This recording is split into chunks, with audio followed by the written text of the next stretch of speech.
Hello, and welcome to another episode of It's a History Podcast. I am your host, Madison, and as some of you know, in my non-podcasting life, I work in retail management. This time of year is usually crazy busy in the retail world, with Black Friday being the magnum opus of nearly every retailer's year. Every year, Black Friday weekend is referred to as the main event in the retailer space. You start planning in September, freight starts to increase week over week to prepare for the fateful weekend, and we start hiring at a surplus for the holiday season. But when did shopping the day after Thanksgiving become such a cultural phenomenon?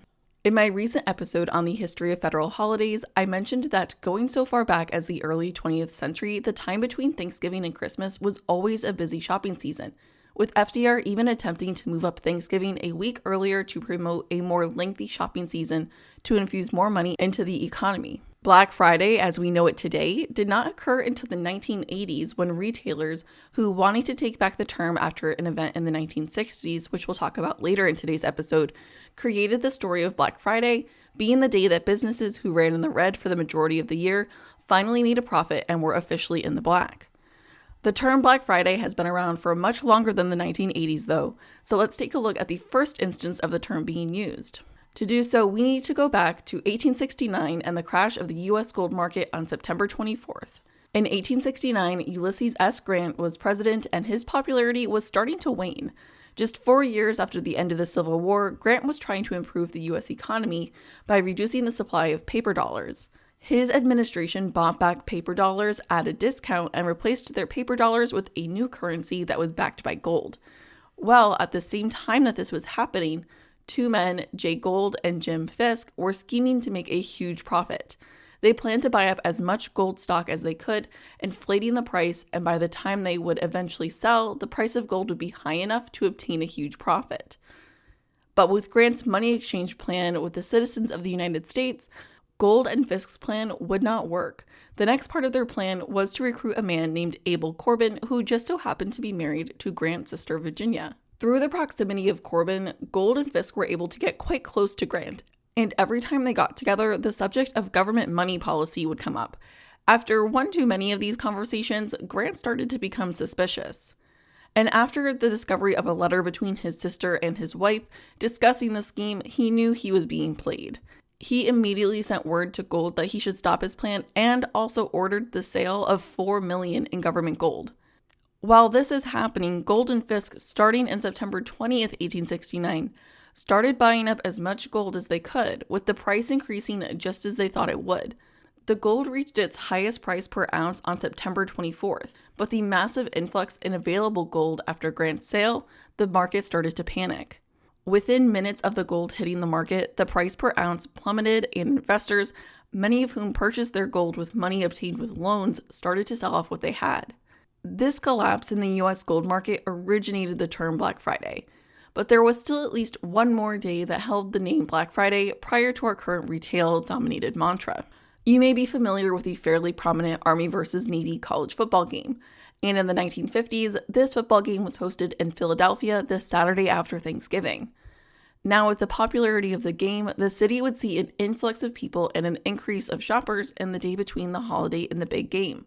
There was such an increase of people in the city that the Philadelphia police force had to work the whole day just to manage the crowds. Eventually, the day after Thanksgiving was dubbed Black Friday because it was the day that no one wanted to work. There is also some evidence that the term Black Friday, still in reference to the day after Thanksgiving, referred not to the massive crowds, but instead to the phenomenon of many employees skipping out on work on the Friday between Thanksgiving and the weekend, prior to the time in which many office-type jobs just had the day off. By the time the 1980s rolled around, retailers started to use the term in the way we typically associate with Black Friday, being in reference to the company's finances. There was a brief attempt to try to rebrand the day as Big Friday, but the name Black Friday was stuck. And this inability to change the name from Black Friday to Big Friday is where the being in the black story comes from. And ever since, we have associated Black Friday with the official start of the holiday shopping season. The 1990s and the 2000s were when retailers started to fine-tune their Black Friday strategies, with earlier opening hours, doorbuster deals, or time-specific sales started to become the norm for Black Friday. Up until 2002, the Saturday before Christmas was historically the busiest shopping day of the year, but Black Friday soon took over as the leading sales day.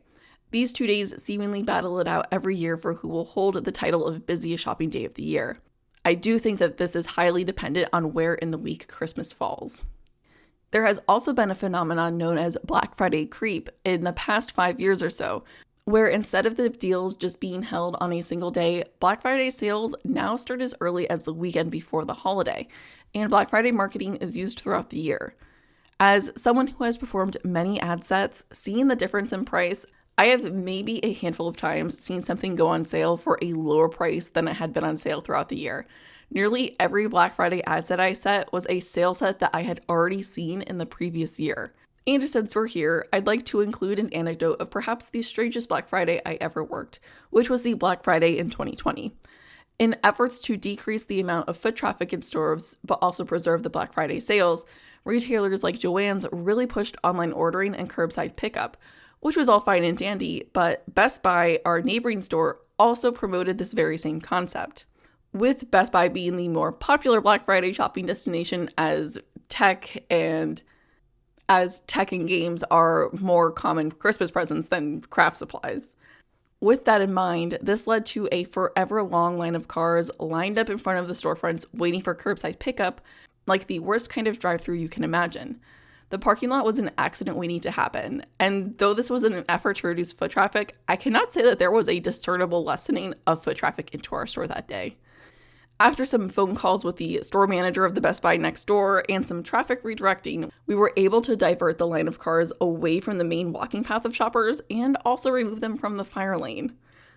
A close second would be the first year after we installed a new register system that after opening the registers early for a 6 a.m. open, all the registers decided to close themselves again at 7 a.m.